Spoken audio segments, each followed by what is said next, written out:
The Shadow of Rome in Star Wars by Michael P. Marpong. Narrated by Scoot. Author's Note. I want to give a shout out to Andrew Smith for getting me to write this article. Here's a fun fact about me. I got my undergraduate degree in history and political science, so I'm glad I can finally make use of my college education. It's fashionable to compare everything to ancient Rome, and I mean everything. So much ink had been spilled comparing America to the Roman Empire. So many historical narratives had been crafted around the Eternal City and her empire. Ancient Rome simply captures our imagination, and why shouldn't it? There one can find tales of war, political intrigue, and tragedy. This brings me to Star Wars. From Jedi Knights to World War II-style dogfights, it's clear that George Lucas had various historical inspirations for crafting his space opera.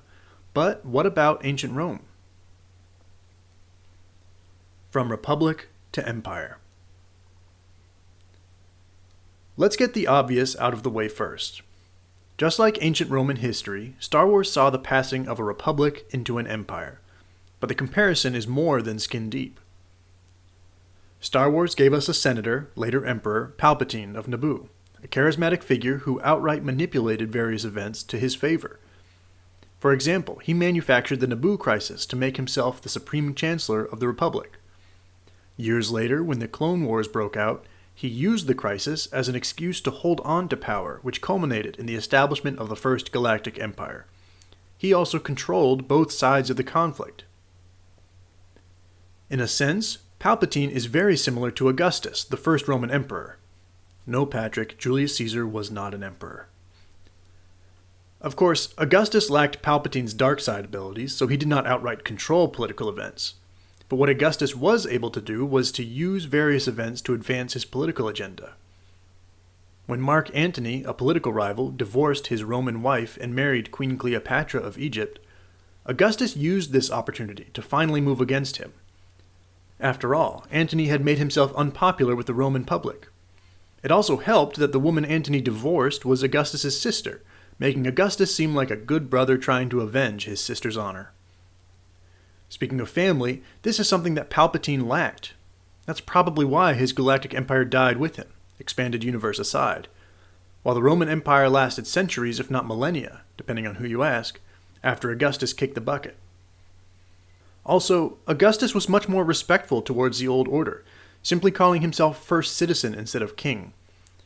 Palpatine was much more in-your-face about his galactic empire, and he ended up suffering the same fate as Augustus's great-uncle, Julius Caesar, betrayed and murdered by someone close to him. Speaking of the old order, let us dial back a little bit. The Clone Wars, aka Marian reforms in space? As any halfway knowledgeable Star Wars nerd might know, the Clone Wars serves as the point of no return for the Galactic Republic. But why is that?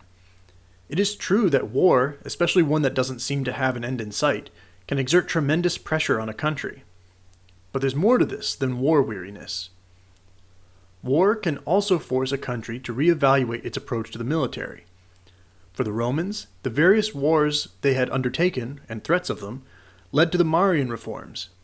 These are a series of military reforms said to have been made by Gaius Marius at 107 BC. To summarize, the reforms turned the Roman legions from a militia-based unit made up of propertied men doing their civic duty to a professional military made up of poor men who enlisted into the service to make a living. Thanks to the Marian reforms, the Roman legions became the war machine that it is popularly known for. But at what cost? That same question can be raised for the clone army in Star Wars, known officially as the Grand Army of the Republic.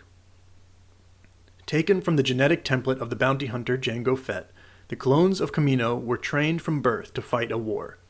Deadly and obedient, they are the ultimate soldiers. When the Clone Wars broke out, the Galactic Republic had little choice but to make use of the clones to counter the droid army of the Separatists.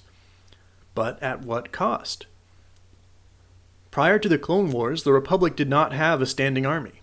Each planet was responsible for its own military. We also see large multiplanetary organizations like the Trade Federation with its own army.